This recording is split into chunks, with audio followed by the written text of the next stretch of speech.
ایک وظیفہ ہے، بڑا زبردست وظیفہ ہے، جو اس عمل کو کرے گا نا اللہ تعالیٰ اس کو عجیب و غریب مال عطا فرمائیں گے، اور مالی اعتبار سے کبھی بھی وہ پریشان نہیں ہوگا، مالی اعتبار سے کبھی بھی پریشان نہیں ہوگا۔ ایک بزرگ کے پاس میں بیٹھا ہوا تھا، وہ یوں کہہ رہے تھے کہ بیٹا میں نے 35 ملکوں کا سفر کیا، نہ میں نے 1 روپیہ خرچ کیا، نہ 1 روپیے کا کسی سے سوال کیا۔ میں نے کہا حضرت کیا کرتے ہو؟ بولے یہ وظیفہ کرتا ہوں۔ میں نے کہا اچھا۔ میری مدینہ منورہ میں پڑھائی چل رہی تھی، میرے شیخ نے جب میری پڑھائی ختم ہوئی تو ایک ڈائری لے کر آئے، قلم لے کر آئے، مجھے کہا بیٹا لکھ یہ وظیفہ۔ میں نے لکھ لیا، اور طے کر اس کو کبھی ناغہ نہیں کرے گا، اللہ مالی اعتبار سے کبھی بھی تجھے کسی کا محتاج نہیں کرے گا۔ میں نے لکھ لیا، حضرت نے لکھایا، میں نے لکھ لیا۔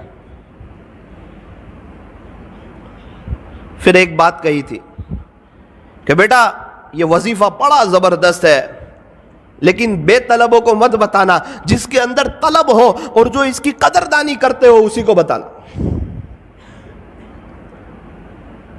پھر میں جب ہمارے یہاں آیا، کچھ لوگ میرے پاس آتے، مولانا ہم بڑے پریشان ہیں مالی اعتبار سے، حالات میں کوئی وظیفہ، تو الحمدللہ میں یہ وظیفہ بتا دیتا، اللہ تعالیٰ ان کو بہت نواز دیتے، عجیب و غریب نواز دیتے، اور عجیب و غریب اس پر تجربہ ہے۔ اور کئی اللہ والوں کو میں نے دیکھا وہ یہی وظیفہ پڑھتے ہیں۔ پھر ایک بار تو میں بڑا تعجب میں رہ گیا کہ یہ وظیفہ کسی اللہ والے کا، کسی شیخ کا بتایا ہوا نہیں ہے۔ ایک صحابی نے ہمارے نبی سے کہا تھا کہ پیارے نبی جی دنیا نے مجھے چھوڑ دیا ہے، یعنی میرے پاس کچھ ہے نہیں۔ اس وقت ہمارے نبی نے یہ وظیفہ دیا تھا اور یوں کہا تھا کہ آپ فرشتوں والی تسبیح کیوں نہیں پڑھتے؟ اور یہ بتایا تھا تسبیح سبحان اللہ و بحمدہ، سبحان اللہ العظیم و بحمدہ استغفر اللہ، اللہ اکبر کبیرہ، سبحان اللہ و بحمدہ، سبحان اللہ العظیم و بحمدہ استغفر اللہ۔ پیارے نبی سے وظیفہ سنا، راوی فرماتے ہیں کہ پھر ایک مدت تک وہ نظر نہ آئے، جب دوبارہ نظر آئے تو انہوں نے بتایا، جس کا خلاصہ یہ ہے اللہ نے مجھے اتنا نواز دیا ہے کہ میں بتا نہیں سکتا۔ یہ عجیب و غریب وظیفہ ہے۔ ایک شخص مجھے کچھ وقت پہلے نوساری میں ایک جگہ ملے، سید تھے، مجھے کہنے لگے مولانا کچھ وقت پہلے آپ ہمارے گھر آئے تھے، آپ نے ایک وظیفہ بتایا تھا، میں نے آپ کو اپنی پریشانی بتائی تھی، آپ نے ایک وظیفہ بتایا تھا، الحمدللہ 2 دن سے میں نے شروع کر دیا ہے۔ میں نے کہا یار میں نے بتایا تھا 3-4 مہینے ہو گئے، آپ نے 2 دن سے شروع کیا۔ مولانا آپ کو نہیں معلوم، آپ بتا رہے تھے، پردے کے پیچھے سے میری بیوی یہ وظیفہ سن رہی تھی، اللہ کی شان اس نے پابندی سے کیا، ابھی اس کے 36 لاکھ روپے آ رہے ہیں، تو میں نے بھی شروع کر دیا۔ میں نے کہا یار آپ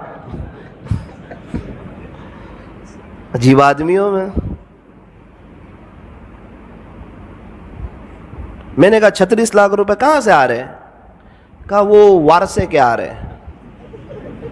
تو میں نے کہا ابا کو مارنے کی نیت سے تو نہیں پڑھا تھا یہ وظیفہ؟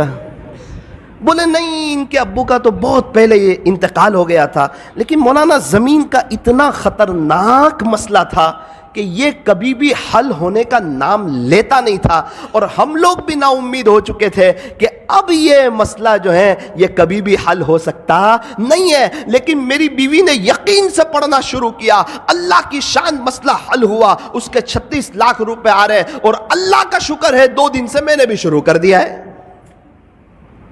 ہمارے نوساری میں ایک بڑے مالدار شخص، ان کے پاس میں بیٹھا ہوا تھا، تو شیخ سے وہ بھی محبت کرتے تھے، مدینہ منورہ کے شیخ سے، تو میں نے ان کو یہ وظیفہ بتا دیا۔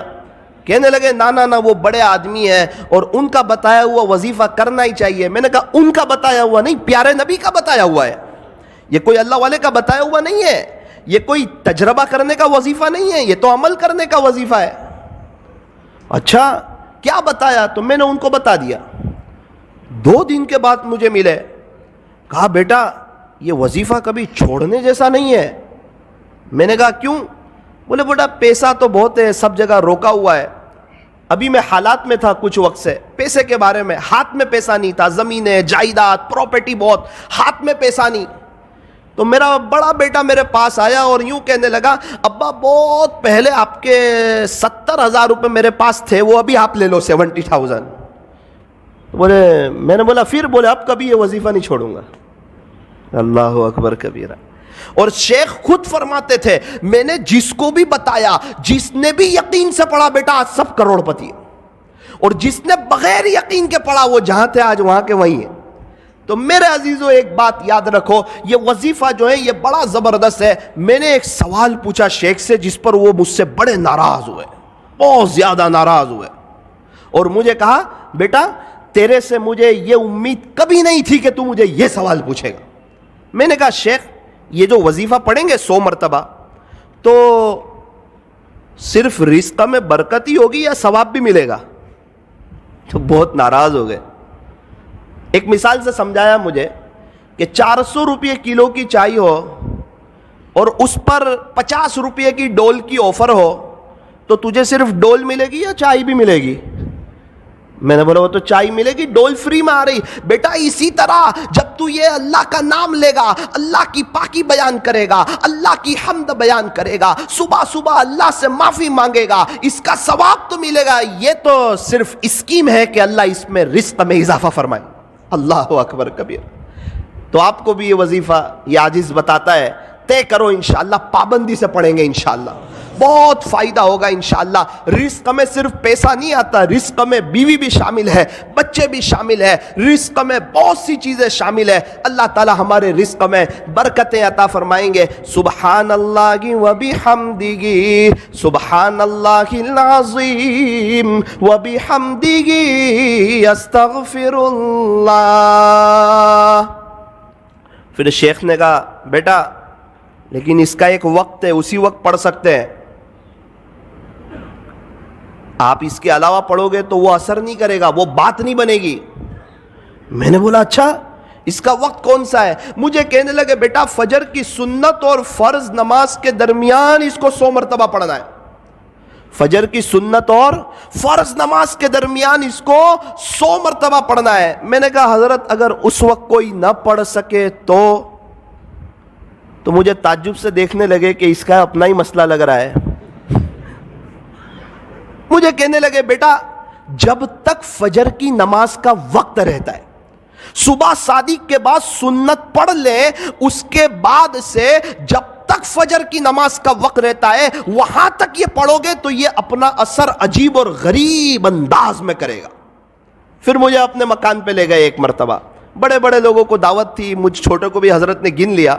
اللہ اکبر کبیرہ، بہت سی نعمتیں دیکھی، مجھے بتانے لگے، اس کی اہمیت سمجھانے لگے کہ دیکھ بیٹا یہ وظیفے کی برکت ہے کہ اللہ تعالیٰ نے مجھے ایسا شاندار مکان دیا، دیکھ بیٹا اس وظیفے کی برکت ہے، ایک کار تو ایسی میرے گھر کے باہر کھڑی ہے جو تیرے ہندوستان میں لانچ بھی نہیں ہوئی ہے، تو وظیفے کو معمولی مت سمجھنا، کبھی چھوڑنا مت، اس کی پابندی کرنا، انشاءاللہ اللہ تجھے بھی بہت نوازے گا۔ اسی وظیفے کی برکت سے کئی سالوں سے اللہ تعالیٰ نے مجھے عجیب و غریب نوازا ہے، میرے اپنے تعلقات والوں کو بتایا ہے، اور اللہ تعالیٰ نے سب کو نوازا ہے۔ تجربہ کرنے کی ضرورت نہیں ہے، یہ عمل کرنے کی ضرورت ہے، یہ کسی ولی کا بتایا ہوا نہیں ہے، یہ پیارے نبی حضرت محمد الرسول اللہ صلی اللہ علیہ وسلم کا بتایا ہوا ہے۔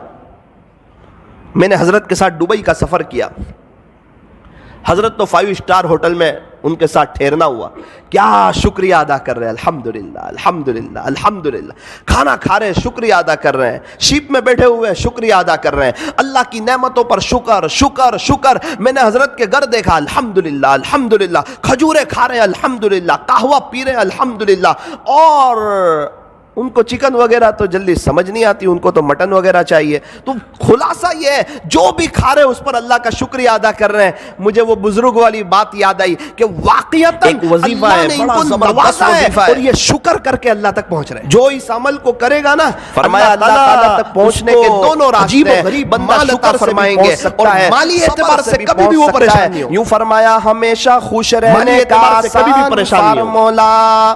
ایک بزرگ ہمیشہ خوش رہنے کا وہ یوں کہہ رہے تھے کہ بیٹا میں نے 35 ملکوں پر شکر کیا، نہ میں نے 1 روپیہ خرچ کیا، نہ 1 روپیے کا کسی سے سوال کیا۔